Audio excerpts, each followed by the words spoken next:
Can I go on a limb here and say that this is probably the best episode of the series to date? Like, yeah. Definitely the episode, like, the best episode yet, because this... Holy crap! Holy crap! That just happened in this episode. So, it wasn't the fact of how godlike the art and animation was in this episode, but it was the fact that Mob actually was defeated in a way. To see that is what really won me over, because, to be honest, as I was watching the episode, and we saw this 100% mode of Mob go in, I thought everything was going to work out, everything was going to be fine. But then, he gets, like, sprayed in the face, and then he goes unconscious, and then we see how he pretty much lost the fight. And this allows us to see that Mob is not Saitama. Now, obviously, they're two separate characters, but, see, one of the things that we've all been, comparing Mob Psycho to when it comes to One Punch Man is that Mob, he's an incredibly strong Esper. He's someone that has this crazy amount of psychic powers, and he can do some incredible stuff. And we always assume that he's literally unbeatable when he goes into 100% mode, or his, probably mystery mode, which we don't really know how strong he is. Most likely he is unbeatable in that mode. But when it comes to his 100%, we all assumed he would be unbeatable. But apparently not. This episode clarifies that even if Mob goes to 100%, it does not mean that he is invincible. It does not mean that he is Saitama. And with that alone, I am super hyped for this series. Now, I love Saitama and how unbeatable he is. There's reasons why I love One Punch Man so much. But seeing a character like Mob that's been developed like he is, and then also at this point to where he is not unbeatable, I love that. I love that little trait attached to his character now, knowing that even if he goes into 100%, future enemies down the road in the series could possibly beat the shit out of him in an actual fight. And so I'm glad to actually see something like that in this series. So let's talk about the fight. The fighting was brutal. Like, I'm not talking about the fight when just, Mob went 100%. I'm talking about right before that. When you saw Mob getting the shit knocked out of him, the man was breaking through his barrier, punching him, and when you just saw his body just moving like it was, like a rag doll, it was so disturbing, but such a good way to execute how painful and how powerful those blows were when it was hitting Mob. Mob was like, I'm feeling pain. You just see him coughing up blood, and you just see how his, like, arms and stuff are spinning around, how his head and neck is spinning. Just to see the way that was done and animated, it lets us know that just the emphasis on how much pain he was feeling. And I felt like Studio Bones, the way they did this episode, they added so much impact to so many of these scenes. Like when Mob was building up this rage inside of him as he was getting angrier and angry about this person trying to harm his brother and then kidnap him, you just saw this rage build up. And when you saw that one moment where it just snapped, like he literally snapped, he was pissed off, and you just see this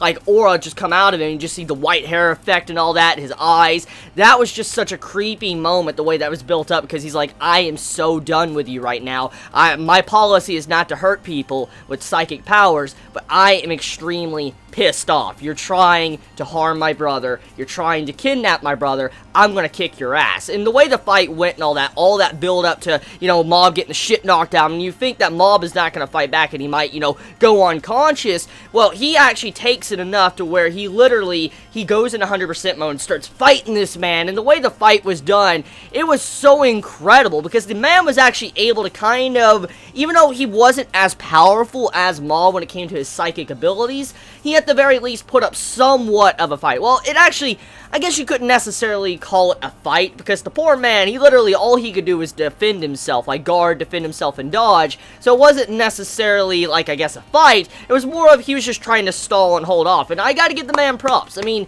he managed to hold off 100% Mob without going down in a second. And that says a lot. That really does say a lot for the series, because that lets us know that eventually, later on down the road, as you know, how arcs are done in different series, like especially when you see fights, usually more powerful enemies are introduced in the series. And so, if this guy's already like this, and Mob was actually able to kind of not take this guy out instantly, that lets us know that people later on down the road are going to be incredibly powerful, and Mob is actually going to have a very crazy fight. I cannot wait to see stuff like this the way it's displayed. So So my hype right now, it's not just for the characters, the personalities, and the interesting depth to all these characters, but now knowing that the fights too can actually have this tension to it, makes me very, very, very, very, very happy.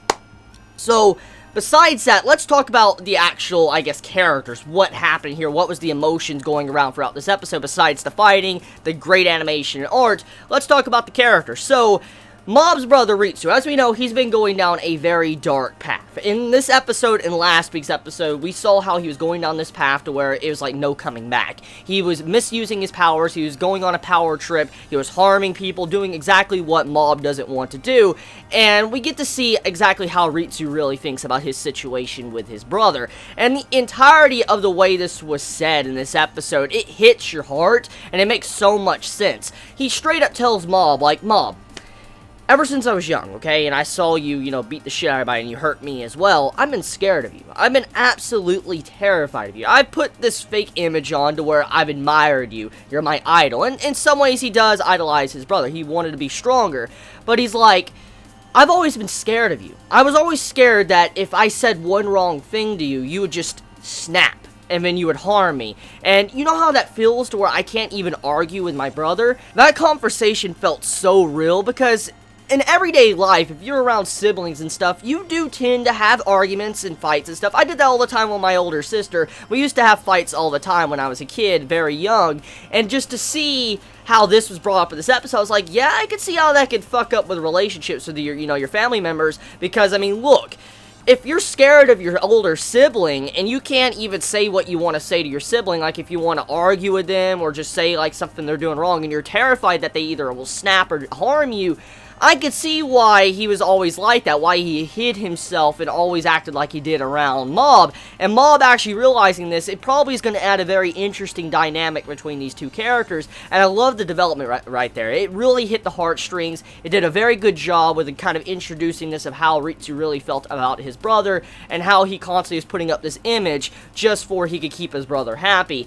Very good stuff right there. I really love that. It's such a real convo that you actually could see in everyday life. I mean, there's many people out there that need to have spats and arguments, because to know that you're really close with someone, you need to have an argument. There has to be disputes. I mean, that's how it is. That's how actual society works. For instance, if you're close with someone, if you have a very close friend or you're close with a family member, you're going to have arguments. You're going to have fights. It's just going to happen. That's a natural thing. Regardless of how close you are, how much you love each other, if it's your wife or your boyfriend, regardless of how close you are, you're going to have a fight. It's going to happen. There's nothing going to stop that. But if you're forced to kind of not argue and not fight and not have disputes, it's kind of like you're saying you're not really close or something else is going on there. And pretty much Ritsu is saying, we can't really be that close because I'm terrified of you. And so I love the way that was done. I really love this episode for kind of adding that to his character. So getting off of that, let's talk about the other thing going on in this episode, the plot. So the main plot going on with this art that's set it up is that there's this other organization called Claw. And they are right now, they have like 100-something psychics like espers, and they're collecting them all up, and then they are brainwashing them for they can become soldiers for them. So it's a very high-class organization that's been around for a long while, and they're also gaining a lot of power, and if this continues on, it's going to be very bad for the entire world. So obviously, they were hunting down psychics, which eventually led them to Ritsu, and that's why they kidnapped Ritsu in this episode, is because they want to brainwash him and turn him into a puppet for the organization, for they can use him as a soldier. And so because of this, you can instantly say, okay, so the main, like, goal here is to stop this organization from misusing espers and all that, turning them into soldiers, and you have it to where Mob is having to go save his brother before he gets brainwashed. And I wonder, before, I guess this arc ends, I would like to see it if maybe Ritsu's in the stages of getting brainwashed and he has to fight his brother. I would like to see something like that, just to see a little bit of a dynamic between Ritsu actually being brainwashed and having a dispute with his brother by fighting him. I would love that, and hopefully that does get shown in this arc. If it doesn't, it's too bad. I guess it wasn't meant to be, but I would like to see something like that shown. Maybe, Ritsu, like I said, getting a little bit brainwashed, and then Mob having to put him down or stop him for a bit, just because he's just going crazy with his psychic abilities. So, overall, what do I feel about the fight now? Like, the ranking of the fight. So, the person that was fighting Mob in this episode, I highly doubt that man was probably a low-tier guy. I really doubt that, judging by him being in the opening song, judging by his conversation, all that with the guy that was telling him to get Ritsu. I just highly doubt the dude that was fighting Mob in this episode was a low-ranking soldier. I think he's probably pretty high class. He's probably, if I had to say anything, he's probably one of the top guys. Now, I'm willing to bet there's probably one guy that's probably stronger than him that we have yet to actually see, but that guy was pretty damn strong, and I mean, if he's that strong, and I highly doubt he's the main leader of the organization, I can't imagine how the leader's gonna be when Mob finally has to face him. Now, speaking of Mob, getting off of, you know, like, Mob, or getting off of, you know, Ritsu and all that, let's talk about Reigen. So, Reigen in this episode, his entire scene in this episode, it felt so...